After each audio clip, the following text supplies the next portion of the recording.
Hi everyone and welcome back to Vlogmas day 14. This isn't 14.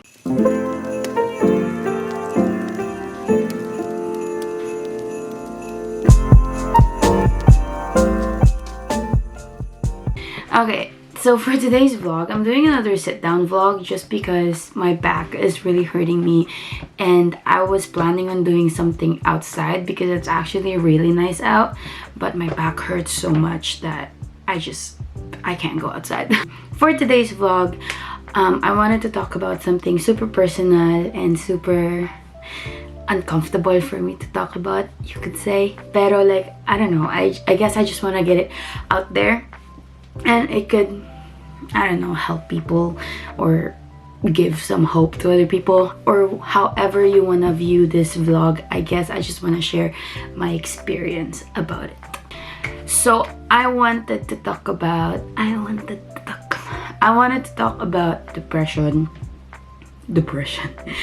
talk about depression and how I kind of got out of it. I don't know if I am fully out of that phase, but I am for sure out of my darker phase in life where I was just like, I wanna die, you know? This came up because from the last Christmas party with my high school friends, we briefly talked about, I think we were just talking about like depressions and stuff and like anxiety and all that. And we kind of like, me and Steph kind of mentioned that, yeah, like I had to go through it and it was really shitty. And one of my friends were like, you had depression? And I was like, yeah. And he was like super surprised because siguro from the way kasi parang if you know me personally, like super jolly and like parang Jollibee talaga ako in real life. So parang hindi mo siya i-expect na something that I would go through. Pero like, I guess that's how paano ba yung word to? Doon ko siya parang tinatago na everything's fine. Like, kasi parang ito yung mask na parang everything's fine. Like, madali lang naman kasi mag-joke, ganyan-ganyan, diba? So, yeah. So, I'm not gonna go over yung super detailed ng bakit ako napunta doon sa lugar na yon. I'm just gonna say like a vague ano lang nang nangyari. But I think that was 2016. That was 2016 na super bad. Nasa super bad place talaga ako noong 2016. And I'm very thankful na nandun yung mga taong nag-support sa akin through all of that. Kasi if not, then I wouldn't be here today. I was very suicidal. And I guess like, hindi ko alam kung dumadaan ba tayo lahat sa ganung phase na I wanna die. But that was like, yung ano ko kasi is, kaya medyo worry sa akin ng sila TJ, is because I go out and drive. I drive around the area. Tapos parang, I wanna crash into something. Parang ganyan-ganyan. I think one night, like super, ito yung super na if siguro hindi nila ako nahanap, I don't know what could have happened. Pero may one night nun na sobrang bad talaga nung nangyayari sa akin that night. And ang daming triggers, ang daming nangyayari. So, I just drove around. Tapos parang hindi ako nagre-reply sa mga messages. Usually kasi magre-reply ako. Parang sabihin ko kung saan ako magdadrive, anong area, ganyan-ganyan. Pero that night, hindi ko sinabi kung saan area ako magdadrive. So, parang wala talaga silang clue. Tapos, sobrang alam mo yung blackout ka lang talaga. So, nagdadrive lang talaga ako. Like, di ko alam yung speed limit ko. Wala. As in wala. Tapos, I think for some reason, I ended up being in front of St. Peter's Church. I don't know. Obviously, if you don't live in Winnipeg, you wouldn't know where that is. Pero, nag-end up ako sa tapat ng St. Peter's Church. Tapos, doon ako nakita nung mga friends ko and TJ that night. Tapos, kinuha nila yung keys ko. And then, my friend actually drove me around to calm me down. Kasi, I don't know what was going on sa utak ko din nun. I just remember myself being in this dark space and that yung thoughts mo is like, you can't get out of it. And I think that's like the most dangerous if you don't have the proper support system. I feel like it's really hard to go through stuff like this kasi kailangan talaga ng good support from your friends, your family, ganyan. Or like, you just have to always fight and like have a lot of faith. And hindi ko alam kung ano bang nangyayari sa akin nun. Pero fast forward, so nandun ako sa phase na yun. And kailan ba ako nag-seek ng help? I think nag-seek ako ng help to actually talk to a therapist nung namatay yung lolo ko sa Philippines. Actually, dun nag-shift yung buong view ko sa life na parang I don't want another loved one. I don't want to lose another loved one to realize how I should value the people that I have now. So, dun nag-shift yung view ko sa life na parang what do I do? Anong kailangan kong gawin para to be like a better person? Because I knew that I was doing okay. Like, I wasn't a bad person. Pero like, I wasn't really doing anything for myself. I don't know. It came to a point na parang hindi ko talaga alam yung gusto ko. Hindi ko alam kung, it sounds so cliche, hindi ko alam kung sino ako. Yung mga ganon, like parang, it came to that point na I just wanna go look for who's inside here. Parang ganun yung naramdaman ko nun. Doon ako nag-start mag-read ng mga lots of self-help books. Tapos, doon din ako nag-start mag-therapy. Takot na takot ako mag-therapy before kasi I thought na something is wrong with people na nagsisik ng ganun na parang something's wrong with me. Like, kasi whenever you say like, oh, are you talking to like a therapist? The next thing that they ask you is like, what's wrong with you? So like, parang ganun na yung naging stereotype sa akin na if you wanna talk to someone, to like a specialist, mga ganun bagay, that something has to be wrong with you. I'll share my first therapy experience because I feel like a lot of people doesn't want to go to therapy because they don't really know what to expect. They don't really tell you online what to expect sa mga ganun-ganun. But my first experience is, I was looking at Psychology Today. I think, yeah, Psychology Today. Tapos, I specifically looked for Winnipeg, Manitoba kasi dito ako naka-base. And then, a lot of like therapists shows up. Tapos, madami din yung mga qualifications nila. Who do they work with? And mga ganun-ganun. Madami siyang makikita mo doon. And then you just book with whoever. Pero, I guess when COVID started, parang ang hirap na mag-book kasi everyone's like fully booked. Everyone wants someone to talk to. But yeah, so nag-pick ako ng isa. And then after nun is, yung very first appointment ko is, binigyan nila ako ng form para sagutan. Tapos, iba't iba yung doon na parang, suicidal ka ba right now? Are you suicidal? Any suicidal thoughts? May mga ganun doon. Tapos, parang, ano yung nafe-feel mo? Lahat yun tinatanong nila para pagpasok mo sa first therapy mo. Parang may kind of like, may base knowledge sa'yo yung therapist mo. It's not as awkward as I thought it would be. I thought it'd be like super, super awkward. Pero like, it wasn't that awkward. Like, there's like pause or like silence. Pero kasi pinag-iisip ka niya. Like, she'll ask, yung sa akin, parang inask niya ako ng mga questions na, I guess you're too afraid to ask yourself. And then, like, you can't really dodge it kasi parang nag-aantay siya ng sagot mo.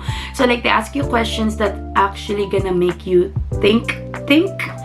And then, I remember crying. I remember crying nung unang therapy session ko kasi like parang may tinanong siya sa akin. Tapos super iyaklak talaga ako. Sabi ko, what the heck? I don't know why I'm crying. Ganyan. Tapos parang sabi niya, oh, that's okay. Like, people cry here all the time. Ganyan. So parang okay lang kung umiyak ka. Okay lang din kung ayaw mong magsabi ng nararamdaman mo. They're paid anyways. Pero yeah, yun yung first experience ko. And then after nun, binigyan niya ako ng assignment. Tapos, binigyan niya ako ng assignment to work on at home. Yung assignment ko nun, I remember. This one I can share because it's not really super, hindi siya super private. Pero, yung assignment ko nun is, think back parang sabi niya, think back to your 7-year-old self and then write a letter to that 7-year-old AJ. So, nung nag-write ako ng letter, syempre, iyak din ako. Iyak ako ng iyak. Napaka-iyakan ko. Pero yun. So, nag-write ako ng letter to myself and I couldn't really say much to my 7-year-old self because I was telling my therapist this and I was like, I don't remember much from it. And she said that I potentially like blocked that from my memory kasi siguro something happened na hindi ko alam, ganyan. I feel like when you go, because I've seen two therapists na parang when you go, they talk a lot about inner child experiences and like this is like weird kasi parang those are the stuff that you don't really remember unless na lang meron ka talagang major trauma from your inner child. Pero like they talk about lots of inner child experiences kasi parang dun nagfo-form lahat ng thoughts and all that. Pero I'll leave you to that to mo yan for yourself. But yeah, going back to my darker years, I feel like a lot of it is like things na lagi kong iniiwasan and things na hindi ko kayang tanggapin.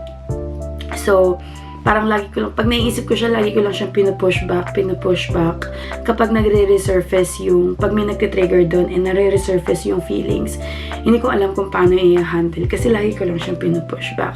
So, I feel like nag-build up na lang siya to the point na parang I don't wanna feel that anymore, that type of feeling anymore. And that's why super daming benefits sa akin nung pagpunta ko sa therapies because they actually let you say it out loud. And I don't know, feeling ko kasi pag when you're admitting to something, when you're saying things out loud, it's easier for you to accept those things. For me, everyone can have their own opinion, obviously. Like, this is just my experience. But when I say things out loud, that's when I'm fully aware of that like specific feeling or like that specific emotion or that specific nangyari, diba? Because if you just think about it, ang dami kasing thoughts na nag-go through sa mind mo and like kahit maisip mo siya, parang ang bilis mawawala kasi nga gusto mo siyang itago deep down. So pag nag-resurface siya, hindi mo alam yung gagawin mo with that emotions. So therapies helps you sa pagdi-discover ng mga tinatago mong emotion, yung mga emotion na hindi mo gusto ma-feel. Tapos they help you like figure out what's triggering those emotions kasi yun yung main problem ko nun is that hindi ko alam kung bakit lagi akong galit kapag may ganito, ganyan.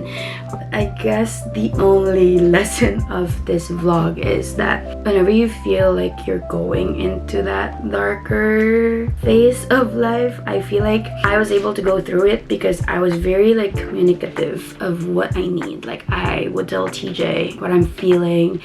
I would tell my friends about it. Like before, parang naisip ko na I don't want to share it to some of my friends because I feel na they would think na parang attention seeker lang ako, parang ganun. My advice would be if you're too uncomfortable talking about it because it's not an easy topic to talk about, to be honest. Like, I was very shy to speak up about mine before with my friends. Pero just find that one person that's gonna listen to you and that's gonna give you that safe space, listen to you without any judgment about how you're feeling and why you're feeling about things, because you don't really need to explain to people why you feel things the way you do. Sometimes you just need people to listen to you. And just find that one person in your friend group or like in your family or a random person even. Sometimes mas maganda silang listener.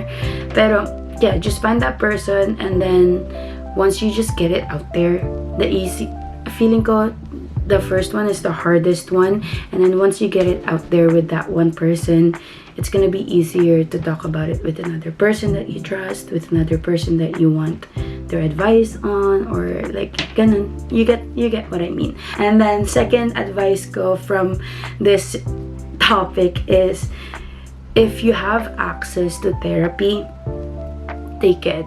Take it, take it, take it. Actually, ngayon lang talaga ako, I think this year lang ako nag-take actions sa ganun kasi I realized that Starbucks was giving us a huge amount of money for therapies. So I was like, you know what, I'm just gonna try it. Why not? It's like 90% coverage sa insurance namin nun sa Starbucks. So I just went to one, tapos nagustuhan ko siya. You just have to be patient with like who you're meeting sa therapy. Kasi parang relationship din siya with your therapist na parang you have to form that bond and that trust to keep going. I already saw 2 therapists. Kasi parang dun sa first one, nothing wrong with her. Parang di ko lang siya feel masyado.